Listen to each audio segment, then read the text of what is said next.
Damian, it's been like 15 months since we've seen you fight, and it's been a kind of a crazy 15 months, right? I mean, what has life been like for you? I mean, were you thinking about fighting at all, or did you decide to kind of stay away during this whole crazy pandemic time? No, I was thinking about fighting all the time. That's what I do. That's what I love. But the world was crazy, like you said. I remember when I finished with Bain, I said, okay, I have a couple more fights. Then 2020 will be, the end of my career, and will be nice and this and that. And then I get into Brazil and I fight in Brasilia. The first event without a crowd was pretty awkward. And I was telling the other interviews that when you always been fighting all your life with crowds, since the time I was fighting jiu-jitsu, there is always crowds, especially the wars, big crowds. You kind of take for granted the fans, and you think it's nice, but I'm too focused on what I'm doing that I'm gonna enjoy after. But once you fight without crowd, you understand the importance of the energy or wherever you believe to the show, and the fans are part of the show. So for me, it's very important, and I'm very glad to fight for a big crowd again. Very nice. I know, like during this time away, you got your fifth degree black belt, right? And you've been telling the history of jiu-jitsu. I mean, have you during this time have you been focused like more on jiu-jitsu than MMA? Did you follow that? Yeah. I'm still doing. Yeah, I did 5 episodes. I want to do more. It's very nice. I'm very excited to do that, and I've been focused on the jiu-jitsu history, but of course training. I've been focused on MMA. In jiu-jitsu for MMA, like I always do, and it doesn't change. And that's actually what I love very much: how to apply jiu-jitsu inside the octagon, and that's what interesting most. And it's funny because it's a so new sport that every camp I found out some stuff, some new stuff. Even people, they laugh when I say, but even some details from the back attacks and how to choke, I've been evolving a lot the last year. So, and the cage stuff and things like out against the cage. So it's very interesting for me. And of course, when you don't have a fight coming up, you kind of evolve in this certain pace. But when you have a fight coming up, a camp, then you evolve much faster. So to me, it felt like you were trying to like wind your MMA career down, like you felt like you were in. But it sounds like you're just as passionate about it now as ever. So I mean, are we at the end of your fighting career, or do you think there's still a future ahead? Yeah, this will depend on Saturday. Of course, I'm near the end and can be the last fight. But you know what? I've been performing so well in training camp, and I've been feeling so well that I could do one more or a couple more. Most likely one more after that. But of course, it depends because you perform as well in the training camp, and sometimes you cannot translate to the octagon. So if I can translate well, and of course UFC, and then they want me to do one more fight, I would do. If not, then would be the last one. I don't pretend to fight in another organization. I want to end up in the UFC, but of course I want to do one or a couple fights, jiu-jitsu fights after that, and at my sponsor Spider championship. But who knows? Let's see Saturday what's gonna happen. All right, so was it important then for you to wait to have a crowd because it could be your last performance? Was that mattered to you? Yeah, of course. You know what? I was watching, like I saw Rogério fought in Abu Dhabi, right, with Mauricio. Eduardo was there, my manager, and that was last Rogério's Nogueira fight. I was so, for me, it was sad that he did his last fight without a crowd, and not just him, but other fighters too. And I was, man, I don't want that for me. I don't want to end up my career without a crowd. Would be so sad, at least in my opinion. And thanks God, the events just come back to the normal, are coming back slowly, and that's why I'm here. I'm very glad for that. Nice.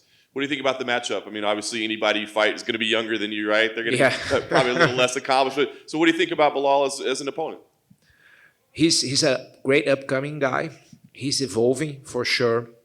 And although his background is wrestling, that's at least as far as I know, he started with wrestling. He's a good wrestler. He used the wrestling, but in the late years, he been striking much more, and he believes and he trusts in his striking abilities. So he's like every top 15 guy, he's a pretty tough fighter. It's not easy, a easy fight, but I've been in this situation so many times in my life. Almost 14 years in the UFC. In October, it will be 14 years since I did my first UFC fight. But I did close the contract. I think around June, July. I don't remember. Well, I need to check my emails. But so it's 14 years, and it's so great to be in this organization for 14 years. Yeah. Last thing for me, hopefully it's not your last fight, but if for any reason it is, how do you want people to remember you, to talk about you? What do you want people to say about you and your legacy and your career? I'm very happy when I hear from my peers, the other fighters, that they admire me, like Charles now. He just won the championship, and he said in Brazil, "Oh, I think Demian is still the best one in jiu-jitsu." That makes me so happy because, to get recognized by your peers, it's great. But for the fans, I want them to remember me about, of course, the Brazilian Jiu-Jitsu and everything that I represent behind that name of Brazilian Jiu-Jitsu and everything that this represent. And my posture, as a martial artist, and I think, yeah, that's it. Damian, right here. Was Belal the only name they offered you, or there are other fights that they came to you with during the pandemic? There was they offered Chimaev before, but that was end of the year. So Eduardo, my manager, was talk with them, but we didn't get to close the contract. And after that, he closed the contract to fight. No, we didn't close. But then he fought. He was closing to fight Edwards. No. Yeah. Yeah, and then he had the COVID and stuff. So, and then they offer also Vicente Luque, but then. I don't know why we didn't close to. They offer, but then they decide put him against Woodley, and so there was a fight that was up for, but they offer, and then they put him against Woodley, and then finally they offer Belal, and then we got it. With the Chimaev, were you interested in the Chimaev fight? Because then I think he had already had a fight booked, and Dana said he's going to fight you next. So he fights this guy, and then he fights you. And he in that time was interesting because he was with his hype was really high, but then Eduardo started negotiation, didn't happen. But right now, I don't think about that because I'm more about, doing this fight and see if I'm going to stop or not and this kind of thing. And all these names that you mentioned, they're all young men in their primes of their career. You obviously, like you said, you might have one or two more fights left. So do you like getting all these young names offered to you, or do you want to fight the other veterans? No, because everybody's younger than me now, like you said. So I don't care. I don't care because my thermometer, my parameter, can I say that, is how I'm training. And of course, I'm training with everybody younger than me, 20-something, 30s. I know I keep the pace with this guy. I keep going. So if I don't feel well, I'm never going to come here just because I want to make, the money. I don't care about that. I never care about that. Actually, my first fight, in 1996, that is not even in Sherdog, the fight that is in the documentary Combate did in Brazil at ufcdocs.com.br. I paid to fight. I paid 30 reais at the time. It's like $10, something like that at the time, dollars. So, and I paid so many jiu-jitsu fights to fight in the championship. So that I'm not here for the money. The money is great, and it's so nice to do something that you love. I used to say, in Brazil, we don't make too much money, but we having fun. And now I can say I make money and having fun, so it's perfect word. Dan Hardy actually did an interview, and he said he would like to see like a masters division in MMA, where for like people 35 and older. Who said? Dan Hardy. Okay. So like yeah. him and Matt Brown and Carlos Yes, Condit could all yes. fight. What, would you like to see like a masters division in MMA? I don't know. It would be nice, of course, but I like to fight, everyone. I don't like to be separated by age, because if I'm feeling that I'm, doing well, I can do with anyone. And in the fight sport, if you see the history of fight sports, there was many, like I was studying the history of Brazilian Jiu-Jitsu and Jiu-Jitsu, and when the Japanese came and even the American catch wrestlers here, they were fighting sometimes till 50-something years old. Of course, it was different time, but also there was no time limit. There was crazy rules, and people were fighting. And you can see like old boxers fighting, like George Foreman, when he won the world title. So it's all about how you're feeling. And I think our society, of course, is very obsessed with age. So every time I did journalism degree, I did journalism in college, and every time you write about somebody, you put the age, after, and everybody just talk about that, and it's interesting. But I think it makes different. But what really makes different is how you're feeling. So if you're feeling, and I'm not lying, because some people say, some people, they just lie. No, I'm feeling great. And they don't feel, they feel like shit, and because they are older and stuff. But I'm pretty sincere. Of course, fight is a fight. I don't know how I'm gonna perform, but at training, I'm feeling great. I don't have any injuries, so that's what matters for me. Damian, right here. Uh-huh. Right here. Jim Greashopper, excuse me. Just your losses that you've had recently, no one wants to leave anything on the table, but the guys that you're losing to are champions and the last two #1 contenders, and then you have the win over Jorge Masvidal too. So you're performing so well. You talked about how you're training. What is it that you're doing, to feel so good at an older age, and what are you doing differently than what you did when you were younger to get ready for a fight? Yeah, what I think is when you're getting older, you need to make less mistakes. Less mistakes. I think for everybody, not just for me as a fighter, but for everybody in this room, if you're getting older, you get to make less mistakes to have a good life. What I mean is, you need to pay a little bit more attention to what you eat, not just when you're fighting, but every day. You need to pay a little bit more attention in how you sleep, and not during the training camp, but every day. Little more attention in what you put in, the exercise you do, what you put inside your mind, the mental part. So, and this must be something like an everyday life, a way of life, or a lifestyle, not just for a camp. And that's where I understand. Before, let's say I would, eat well when I was in camp, and then after camp, I was just eat all the shit that I want. And now I keep, I do eat bad stuff, but let's say I do eat bad stuff one night, the next day, sometimes I fasting, or I do eat bad stuff one day, the other day I will be very clean. So it's more learn how to balance and don't make those mistakes.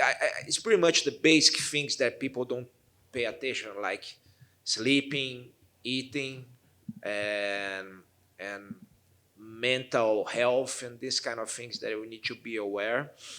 And this will help. Of course, my style of fighting helps because I'm not a brawler, and that's I think this helps. What about that mentality, the mindset that you talked about? Can you go a little bit more into detail, some of the things you do to stay sharp mentally and to stay focused on what you're doing? Mm-hmm. As the time goes by, you learn how to don't get in some tricks that your mind can play on you. Like, for instance, this thing about less fight. If I was focused on that this week, okay, or during the camp, this can be my last fight. For sure, this will gonna interfere in my performance because I never been in this spot before. That could be the last fight. So what I do is every time I have this kind of thoughts, I try to understand that this is really what it is. It's just another fight. Because we never know what's gonna happen. Life is crazy. I remember I was leaving the fight when I just won against Gunnar Nelson in Vegas, and go to my locker room, to watch Aldo's fight against McGregor. And I remember going through the corridor, and then Michael Bisping was there. I stopped to talk to him. Man, I see his eye, and his eye was pretty hurt. He couldn't move well, one of his eyes. And then I remember talking to Eduardo. We came back to the locker room, and we are happy. But I was talking to Eduardo. I said, man, how he keep fighting? It's crazy. And I think he's finishing his career soon. And then after a couple months after that, he won the title. So life is so crazy that you cannot put something in your mind that you don't have control. I don't have control if this is going to be or not my last fight. So in the end of the day, it's another fight with a great opponent, tough opponent, and I need to be focused on that. So that's one thing, answering your question, that I think, I'm paying more attention. It's like, don't let your thoughts take you out of the path. And last one for me. Athletes talk all the time about how the game or the sport slows down as you get older. Mm-hmm. So what you lose physically, you make up for mentally. Mm-hmm. How has that been for you? Yeah, I think I've been growing mentally, but I think physically, there is just one thing that I feel. It's nothing like I don't feel slower. I don't feel with less gas or this kind of thing. What I feel that is very interesting, I remember Murilo Bustamante, who was a UFC champion too, he told me one time, he said, Demian, when you get older, what you feel, and I was like 30 years old or something, or even less, your injuries takes more time to heal. That's what I feel. And exactly what I feel nowadays. I remember I was like Wolverine before, I get some hit and I get some bruise or something. In one day, it was gone. I was impressed at that time how far. And nowadays, man, sometimes I get something little thing, like I get a tendonitis on my elbow last year and took like 3 months to recover. I said, shit, what's happening? Thank you. Damian, back here. You fought such an incredible list of opponents throughout your career. I'm just curious if there's somebody that stands out to you as maybe the toughest out of all these great fighters you've fought. Man, that's a really, really tough question. I think the toughest fight that I had was Anderson, because he was pretty much in his prime, and I was not ready for that fight. I wasn't too young, but I was like 31, 32, but I was young for the sport. I didn't have too much experience, and the weight division was not the best for me. He was pretty big. He was in his prime. Actually, he was supposed to fight Chael, and then Chael couldn't fight. Then they offered this fight to Vitor. Vitor couldn't fight, so it ended up in me. And you never say no to a title fight. So I said, okay, let's go. But for sure was not the timing. And it was pretty tough. And the fight, when the fight started, I realized it was a different animal. I never had so much problem with distance in the first couple rounds. I couldn't understand the distance because he's not just, long and tall. He managed, that's his strength. He managed the distance so well. And his jab was so tough. I never got something like that. So for the first time in my life, in that time, I was afraid to be knocked out. Because I've been knocked out 2 times in my life, right? But it was out of the blue. I was fighting, boom. And it was not even like a classical knockout. It was more like a knockdown because I hit the ground and I woke up right away. But in that fight, I was, man, maybe it's a matter of time. For the first time, I was afraid to be knocked out. And then fight keep going. And then I said, okay, it doesn't, I go to between some rounds, I blow my nose and my eyes, because you cannot blow your nose. But I'm not boxer. I didn't know that. They didn't know that at that time. So just close my eyes. My eyes is this side. I cannot watch. I cannot see from one eye. Then I said, okay, it doesn't matter. He's beating me. I just gonna give my head to him, and if he wanna beat, he will beat. But at least I'm gonna, I change my stance to trying to just avoid with the distance to more like aggressive, more, like Mike Tyson style, to go forward. And then when I did that, he was kind of afraid to jab because he said, okay, this guy, he wants to take me down. He knew he was winning.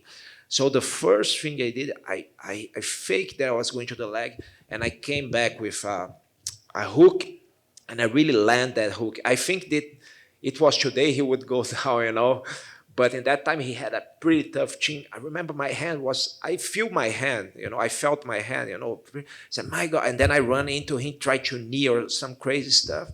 Then he recovered. I land one more good one. And then after that, the fight started to come back, I remember. And I remember his corner said that what they said after me, Anderson, you got to jab, you got to do this. And I said, I'm not finding the distance anymore. And that's interesting because that's the same feeling I had at the beginning of the fight. And then they said the corner, after third round or something, he said between the rounds, I'm not finding the distance.